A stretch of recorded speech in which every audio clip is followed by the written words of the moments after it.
कभी सोचा है कि एक ही खबर न्यूज़पेपर में पढ़ते हुए और टीवी पर देखते हुए इतनी अलग क्यों लगती है?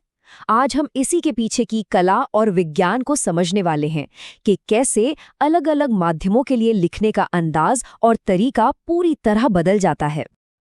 तो चलिए इसी सवाल से शुरू करते हैं। सोचिए, एक ही घटना की खबर जब कोई अखबार में पढ़ता है और फिर उसी को टीवी पर देखता है, तो फील एकदम अलग होता है ना? बस आज हम इसी गुत्थी को मिलकर सुलझाएंगे। मशहूर कवि और पत्रकार रघुवीर सहाय की ये बात बहुत गहरी है। मतलब साफ है, न्यूज़ लिखना सिर्फ फैक्ट्स बता देना नहीं है, ये एक कला है। सच को इस तरह से पेश करने की कला कि वो सीधा लोगों के दिलों तक पहुंचे, और यही तो असली बात है।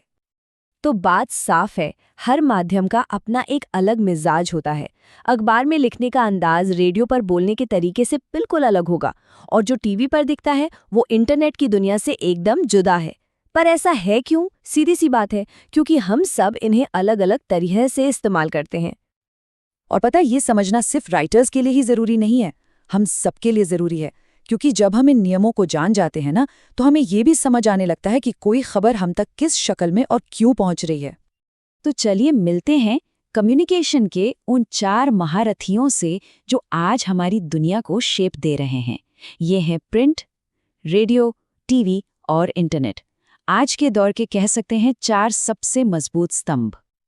अब जरा यहाँ देखिए, यहाँ एक बहुत बड़ा फर्क साफ नजर आता है। अखबार है पढ़ने के लिए, रेडियो सुनने के लिए, और टीवी वो तो देखने के लिए है। लेकिन इंटरनेट, अरे वाह, ये तो एक ऑलराउंडर है। यहाँ पढ़ा भी जा सकता है, सुना भी जा सकता है और देखा भी। अच्छा, इसका मतलब ये बिल्कुल नहीं है कि कोई एक मीडियम दूसरे से बेहतर है। नहीं, असल में ये सब एक दूसरे के साथी हैं। जहाँ अखबार हमें गहराई से सोचने का मौका देता है, वहीं टीवी हमें सीधा घटना के बीचों बीच ले जाकर खड़ा कर देता है। दोनों का अपना अलग मजा है। तो चलिए अब थोड़ा सा टाइम ट्रैवल करते हैं और सबसे पुराने आधुनिक माध्यम यानी प्रिंट की दुनिया में चलते हैं, क्योंकि आधुनिक कम्युनिकेशन की शुरुआत तो यहीं से हुई थी। प्रिंट का सफर भी ना किसी रोमांचक कहानी से कम नहीं है। शुरुआत हुई चीन से, फिर जर्मनी के गुटेनबर्ग ने इसे एक नई पहचान दी और 1556 में ये गोवा पहुंचा।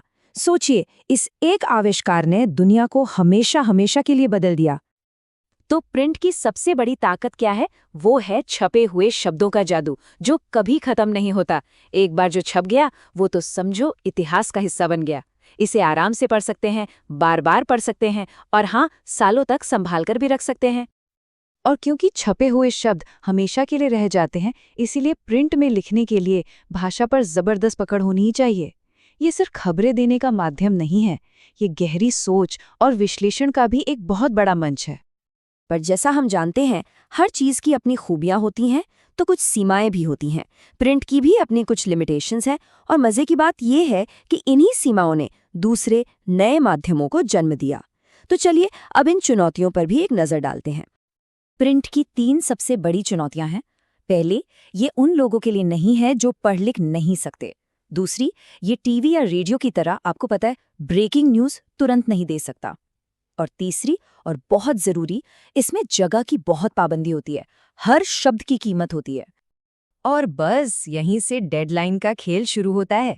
ये वो लक्ष्मण रेखा है जिसे कोई पार नहीं कर सकता। प्रिंट की दुनिया में तो भाई डेडलाइन ही राजा है, सब कुछ इसी के इर्द गिर्द घूमता है। तो भाई इन सब चुनौतियों को देखते हुए प्रिंट के लिए लिखने के वो कौन से मूल मंत्र हैं? चलिए अब इसे समझते हैं, ताकि कोई भी प्रिंट के लिए और बेहतर तरीके से लिख सके। यहाँ 4 सबसे ज़रूरी बातें हैं, इन्हें ध्यान से समझिएगा। पहली, भाषा के बादशाह बनिए, व्याकरण पर पकड़ मजबूत होनी चाहिए। दूसरी, अपने पाठकों को पहचानिए, किसके लिए लिख रहे हैं। तीसरी, शब्द सीमा, इसका हमेशा सम्मान करें। और चौथी, अपनी बात को बिल्कुल सरल और सीधे तरीके से कहें, कोई लाग लपेट नहीं। तो कुल मिलाकर देखें तो प्रिंट के लिए लिखना एक तरह की कला है, एक ऐसा बैलेंस बनाना जहां कम से कम जगह में अपनी बात को पूरी ताकत और गहराई के साथ कहना होता है। और सच कहूं तो यही इसकी असली चुनौती भी है और खूबसूरती भी। और आखिर में एक बड़ा सवाल छोड़कर जा रहा हूं।